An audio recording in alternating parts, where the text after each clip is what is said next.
Hey guys, this is Martin Svensson from music-pro.com.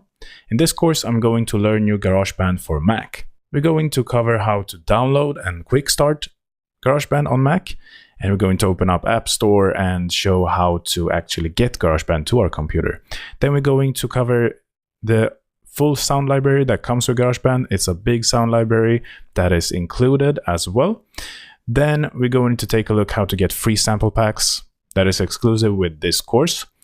We're also going to take a brief overview of GarageBand interface, just so you can find wherever all of the different elements of GarageBand are, just so you can get a nice workflow when creating music with GarageBand.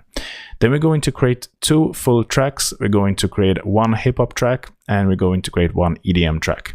So instead of me explaining all of the different knobs and different elements of GarageBand, I'm just going to create a track from scratch, a full track, or actually 2 full tracks. And from there you will learn how to master GarageBand by creating music instead of just having all of the talking about theory of different stuff in GarageBand. So I really hope to see you in the course where we will cover all of this and you will master GarageBand.